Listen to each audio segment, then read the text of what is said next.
আবার সেই কাজের ভিতরে চেষ্টা করলে জিতবার আশা করতে পারে।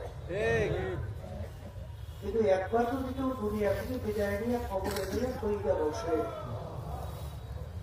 দ্বিতীয়বার দুনিয়াতে এসে আপিল করিয়া এইবার আর শুধু আর দুনিয়া মাজরাতুল আখিরাহ, এই দুনিয়াটাই হলো ওই আখিরাতের জিন্দেগির কথা বলা হলো, যে জিন্দেগির ভিতরে একবার রওনা করে চলে গেলে ফেরত আসা যায় না, ওই জিন্দেগির সম্পদ কামাই করার জায়গা। মুজাহিদ আল্লাহ রাসূল সাল্লাল্লাহু আলাইহি ওয়াসাল্লাম এক যুদ্ধের থেকে সাহাবায়ে কেরাম নিয়ে ফেরত আসার পরে আল্লাহ রাসূল সাল্লাল্লাহু আলাইহি ওয়াসাল্লাম বলছিলেন, রজানা মিন জিহাদিল আসগরি ইলা জিহাদিল আকবার। আমার সাহাবারা ছোট যুদ্ধের থেকে বড় যুদ্ধের দিকে রওনা করলাম। সুবহানাল্লাহ। সাহাবারা বললেন, আল্লাহ রাসূল সাল্লাল্লাহু আলাইহি ওয়াসাল্লাম, এর চেয়ে বড় যুদ্ধ কোনটা? আল্লাহ রাসূল সাল্লাল্লাহু আলাইহি ওয়াসাল্লাম বলেন, নফসের সঙ্গে জিহাদ করা হচ্ছে বড় যুদ্ধ। সুবহানাল্লাহ। এই জন্য দেখবেন মুজাহিদ কমিটির গঠনতন্ত্রের ভিতরে নীতি নানান ভিতরে লেখা আছে, সার্বক্ষণিক শয়তান এবং নফস আম্মারার বিরুদ্ধে জিহাদ করা। জিহাদ কাকে বলে? যেমন আমার যুবক, ওর মন চায় একটা মেয়েদের সঙ্গে আড্ডা মারতে, দলাদলি হাসাহাসি করতে, চিত্ত বিনোদন, আরো অনেক কিছু, কিন্তু আল্লাহ এবং আল্লাহ রাসূল এইটা পছন্দ করে না, নিষেধ করছে। তখন তোমার জিহাদ করতে হবে যে আল্লাহ এবং আল্লাহ রাসূল যেটা নিষেধ করছে আমার মন চাইলেও এটা আমি করবো না। এর নাম হলো জিহাদ। ফজরের সময় প্রচন্ড ঠান্ডা, শেষ দিকে তো এরকম একটা কথা আছে, আরামের ঘুম সুখের ঘুম। ওই সময় ল্যাপ কম্বল ফালাইয়া ঠান্ডা পানিতে উজু করিয়া মসজিদের জায়গায় নামাজ পড়া মন চায় না, তখন জিহাদ করতে হবে যে আল্লাহর পক্ষ থেকে মুয়াজ্জিন দাওয়াত দিয়েছে, আসসালাতু খায়রুম মিনান নাওম, ঘুম হইতে নামাজ ভালো। তাহলে আমি আমার নফসের কথা শুনবো না, আমি আল্লাহ এবং রাসূলের হুকুম মানব, এর নাম জিহাদ। কথা ঠিক? শোনেন, আল্লাহর ওলিদের ইতিহাস পড়লে দেখবেন তারা জিহাদ করতে যাইয়া অনেকাংশে হালাল জিনিসের উপরে পর্যন্ত নফসের সঙ্গে জিহাদ করছে। জুন্নুন মিসরি রাহমাতুল্লাহি আলাইহি বাজার থেকে যাইতেছে আনজি, তাদের কই আনা খাইতে মন চায়, বাজারের ভিতরে ডালা নিয়ে আসছে, কিন্তু আল্লাহর বান্দার কাছে পয়সা নাই, কেনার মতো পয়সা নাই। এখন বিক্রেতার কাছে যাই বলতেছে, ভাই আমাকে একটু আনার খাওয়া, আনজি ফল খাওয়া, বলে টাকা দাও, বলে টাকা তো নাই। আপনি ফল খাইবেন কিভাবে দেবেন? বলে আমার তো কিছু সম্ভব নয়, একজন জুতা আছে, এর বিনিময়ে যদি দেন, বলে জুতার বিনিময়ে দেওয়া যায় না। তখন রওনা করছে, নফসের সঙ্গে জিহাদ করছে, তোর পয়সা নাই, টাকা নাই, তোর খাইতে মন চাইছে কেন, তোকে আমি আর আনজির ফল খাওয়াবো না। যখন সে রওনা করে যাইতেছে, তখন একজন এসে বলতেছে দোকানদারকে, ফল বিক্রেতাকে, এই যে লোকটা গেছে তুই তাকে চেনো? না, চিনি তো না। ওই জামানার ভিতরে বড় কুতুব কি হয়েছিল ঘটনা? বলে ফল খাইতেছে, পয়সা নাই, আমি ফল দিই। বলে সর্বনাশ করছে। এখন ওই আল্লাহর বান্দা তার গোলামকে বলে, হুজুরকে যদি ফল গ্রহণ করাইতে পারো তাহলে তোমাকে পুরস্কার আজাদ করে দেবো। আর ডালা পিছিয়ে নিয়ে ধরে হযরত বলতেছেন, বাজার তুমি যত চেষ্টা করো, আমাদের নফসের সঙ্গে কসম করে করছি, ওকে আমি খাওয়াবো না। হুজুর আমি তো এই উপকার হয় বলে, বাজার আমি তো আমার ওয়াদাকে ঠিক রাখতে হবে, মাফ চাই। নফসের সঙ্গে যে হ্যাঁ আল্লাহ নবীদের ঘটনা শুনেন না, এই ফজরের নামাজের পরে আল্লাহর হুকুম জিকির করতে হবে না? তার হুকুম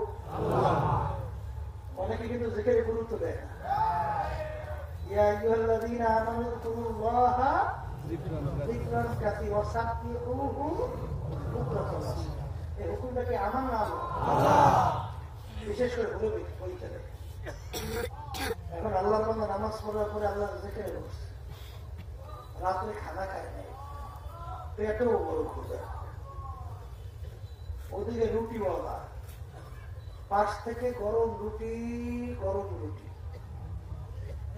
এখন পেটের এত প্রচন্ড ক্ষুধা, মন চায় আগে রুটি খাবে তারপর আল্লাহর জিকির করবে।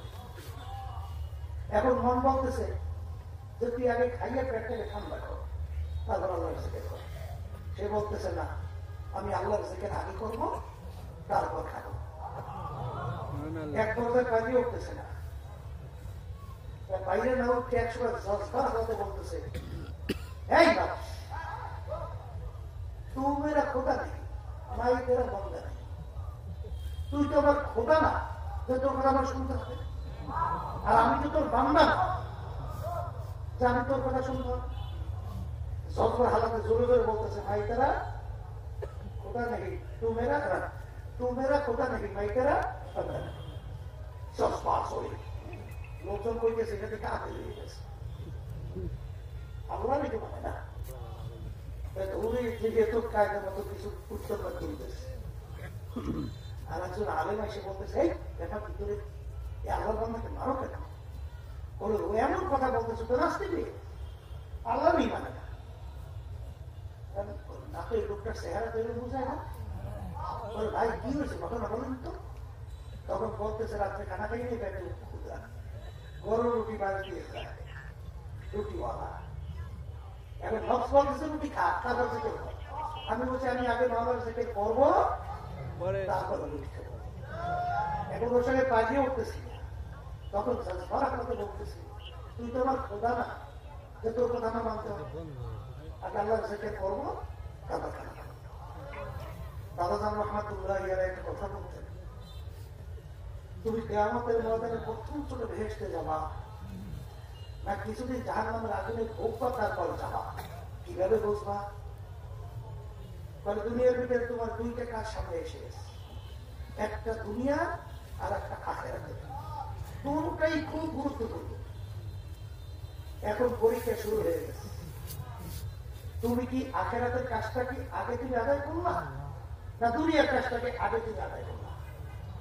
যদি ওই সময় তুই নফসের সঙ্গে বিভাগ করিয়া আখিরাতের কাজকে তুমি আগে আদায় করো, তারপর যদি দুনিয়ার কাজ তুমি করো, তাহলে আল্লাহর ফজল করার আশা করা যায় তুমি প্রথম করে বাংলার বেহেশতে ঢুকে যাও।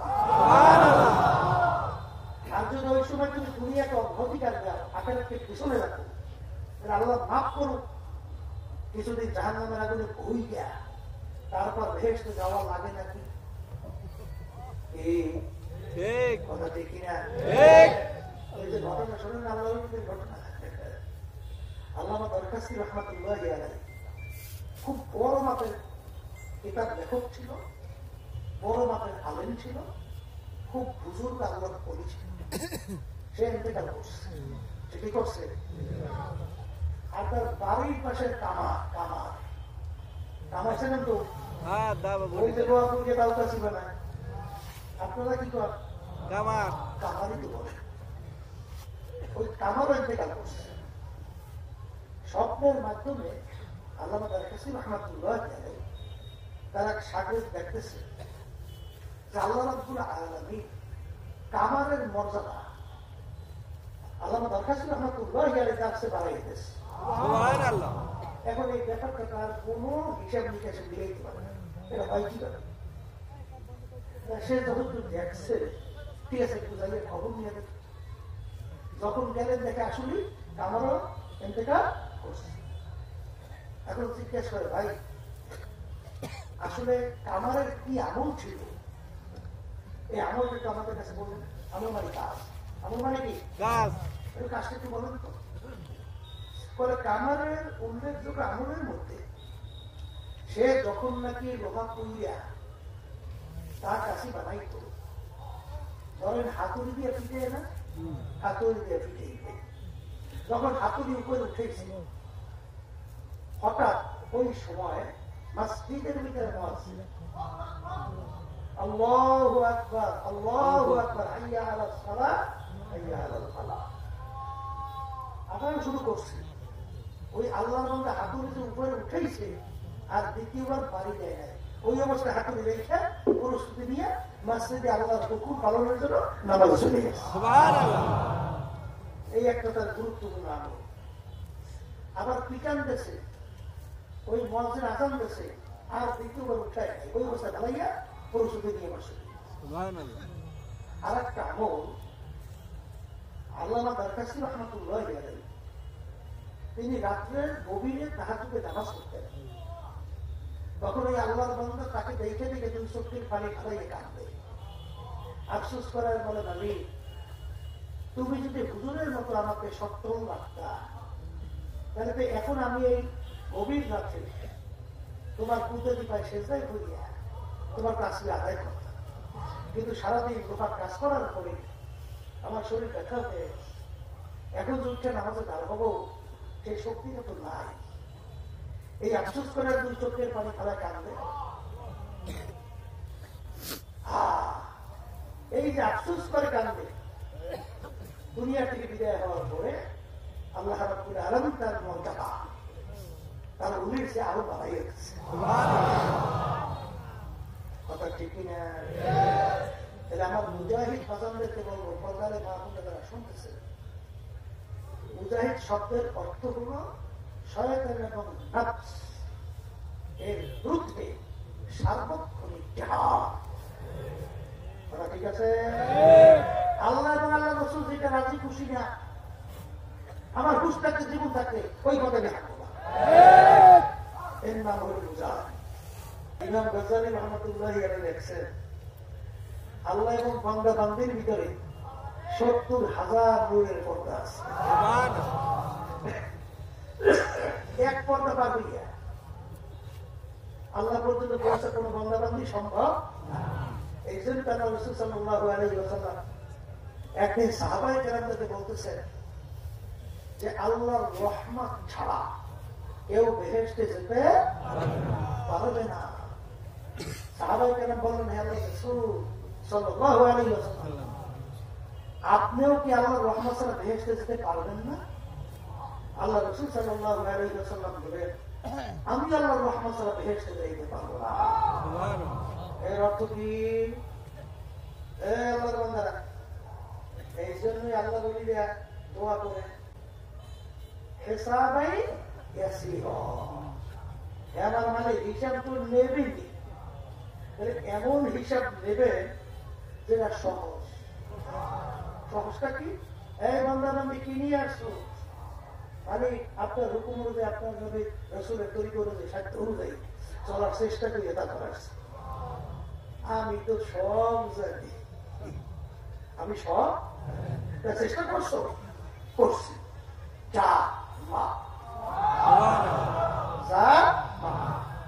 আর যদি বলে এটা করছো না, এরকম করছো কেন, এক পাও সামনে দেওয়ার শক্তি কারো এই জন্য আমার ভাইদেরকে বলবো, ভিতরে আছে ইন্নাল্লাহ লা ইয়ানজুরু ইলা সুওয়ারিকুম ওয়া আ'মালিকুম ওয়ালাকিন ইয়ানজুরু ইলা নিয়াতিকুম ওয়া কুলুবিকুম আও কামা ক্বালা আলাইহিস সালাতু ওয়াস সালাম। আল্লাহ রাব্বুল আলামিন বান্দাদের শুধু বাহ্যিক আমলের দিকে তাকায় না, অন্তরের দিকে তাকায়। এর দিকে তাকায়, অন্তরের দিকে। এই বান্দাদের দিলের অবস্থা থাকে, আজকে মুজাহিদ আল্লাহর বান্দারা যারা এখানে আসছে মালিক তাকেই গেছে অন্তর দেখি না এই আমার মালিক যদি তার কুতুরি কুলে খাইলে জায়গা না দেয় কারণ মালিক পর্যন্ত পৌঁছা সম্ভব। এই জন্যই তো হাদিসের ভিতরে আসছে মান আতানি ইয়ামশি আতাইতুহু আওয়ালা। বান্দাবাদী যখন আল্লাহকে পাওয়ার জন্য হাইতে রওনা করেছে আল্লাহ রহমত দৌড় দেয়, বান্দাবাদীকে খাইলে তার কুতুরি কুলে জায়গা দেয়। দেখি না এই আল্লাহর বান্দারা ওই যে বলছিলাম মুসা আলাইহিস সালামের জামানা এরাও প্রায় 70,000 জাদুঘর। ওদের মুসা আলাইহিস সালাম এক পাশে গেলেন জাদুঘরে পাক পাঠাই সাইডে বড় সিংহ অনেক এই গর্জনও আসছি আল্লাহ বলেন মুসা তোমার হাতে কি মালিক লাঠি কেউ জমিনে ছাড়ো লাঠি ছাড়ার সঙ্গে সঙ্গে পাক দিয়ে এক বিরাট এক গিরাসে জাদুঘরে যাবে সব এক দুটো দিলে শেষ। ওই সময় আল্লাহ রাব্বুল আলামিন ওই জাদুঘরদের সামনে থেকে 70,000 মূল্য কত উঠাই যায় আল্লাহ রাব্বুল আলামিন তাদের সঙ্গে খাস বন্ধা হিসেবে গ্রহণ করে নিয়েছিল না। এরাও যত চেষ্টা করছে উল্টে হাত উল্টে পাও কাটছে বহুত কষ্ট করেছে ইমান থেকে সবাইকে পারছে পারতে এই জন্য আমার বাজারদেরকে বলবো মরণ লাগবে কি লাগবে কি লাগবে এইটা শুনলে তো অনেকে ভালো লাগে না মরণের কথা শুনলে ভালো লাগে ভালো লাগার কথাই কিন্তু মুসা আলাইহিস সালামের সঙ্গে মালিকের সঙ্গে কথা এক পর্যায়ে বলতেছে নবী কি চায় বলে মানে আপনি আমার জায়গায় আপনার জায়গায় আমি তাকে কি চাইতে বলে বরকতের সঙ্গে হায়াত বাড়াইয়েছে বলে কি করি না বলে এক পশমে 100 বছর এক এক পশমের বিনিময় 100 তাহলে শরীরে মিলে পশম অভাব আছে 100 বছরের হিসাব করে কি হায়াত কত বড় হয়।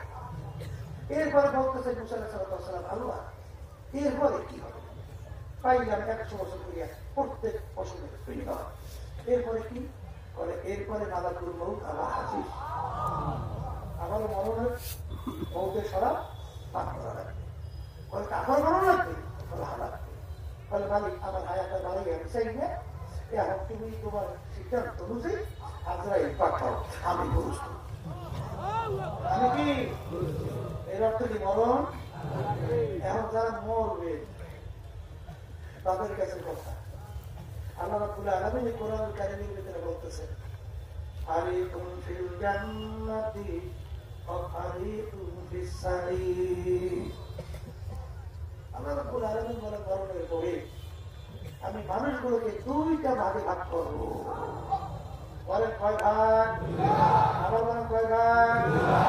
এই 3 নম্বর কোন ভাগ আছে? নাই নাই নাই তাহলে 2 ভাগ। একদল মানুষকে আল্লাহ রাব্বুল আলামিন وأما من ثقلت موازينه فهو في عيشة راضية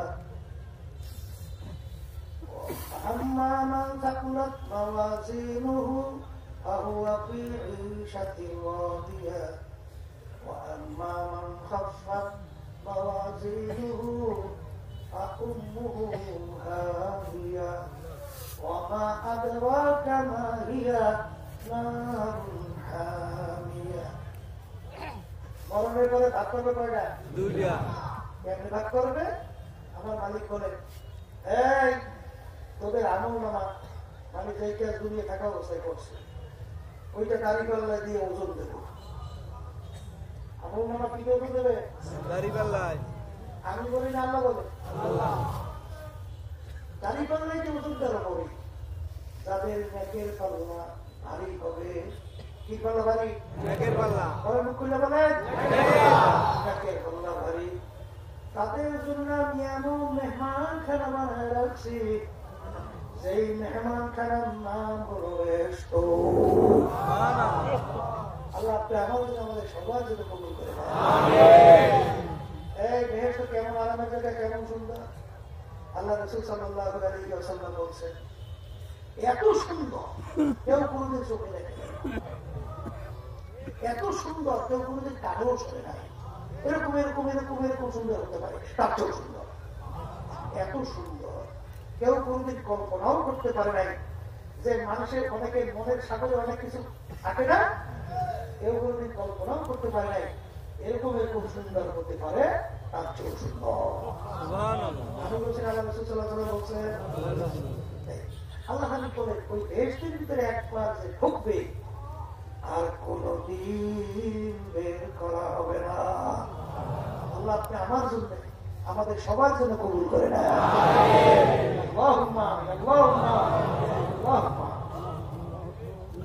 এরপরে যাদের নেকের পাল্লা হালকা গুনার পাল্লা ভারী, বলেন নেকের পাল্লা হালকা গুনার পাল্লা ভারী। আল্লাহ রাব্বুল আলামিন তাদের জন্য এমন শাস্তির জায়গা বানায় রাখছেন, এই শাস্তির জায়গার নাম হলো জাহান্নাম।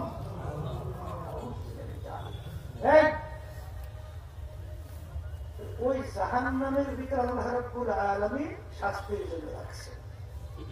ওই জাহান্নাম কেমন ভয়াবহ, ওলামায়ে কেরাম বয়ান করে শোনেন নাই? শোনেন নাই? কি চলছে? জাহান্নামের আগুন তেজের কেমন হবে? আল্লাহ রাব্বুল আলামিন ফেরেশতাকে বলছে জাহান্নামের আগুন তাপ দাও 1000 বছর। কয় বছর? 1000। হ্যাঁ, 1000 বছর তাপ যেতে যেতে আগুন হাত্তা মারফত হাদিসে ভিতরে আসছে। আল্লাহ রাসূল সাল্লাল্লাহু আলাইহি ওয়াসাল্লাম বলেন, আগুন একটা লাল টকটকে হয়ে গেছে। আল্লাহ বলেন এই আগুন হবে না, আরো তেজ করো। আবার 1000 বছর তেজ করার পরে একেবারে সাদা দপ্তরে হয়ে গেছে, এই আগুন হবে না, আরো তেজ করো। আবার 1000 বছর তেজ করার পরে হাত্তা ওয়াদা আগুন একেবারে কুচকুচে কালো হয়ে গেছে। এখন ওই আগুনটার পাওয়ার কি? আল্লাহ রাব্বুল আলামিন কোরআনুল কারীমে বিচার করেন, নারুল মুকাদাতুল্লাতি তাত্তালিহু আলাল আফিদা। জাহান্নামের আগুন এমন তেজের হবে, শরীরের যে কোনো জায়গায় লাগানো সঙ্গে সঙ্গে ওই আগুন যে কলিজা পর্যন্ত। আল্লাহ আপনি আমাকে আমাদের সবাইকে মাফ করে দেন। আল্লাহ আপনি আমাকে আমাদের সবাইকে মাফ করে দেন। এখন আমার বাদনদেরকে বলবো, পর্দারে বাদনদেরকে বলবো, এই মুজাহিদ, এই কবিতা আল্লাহ গঠন করছেন কেন? নেকের পাল্লা ভারী কইরা গুনার পাল্লা হালকা নিয়া কেন চিরস্থায়ী শান্তি বেহেশতের ভিতরে যাওয়া যায়?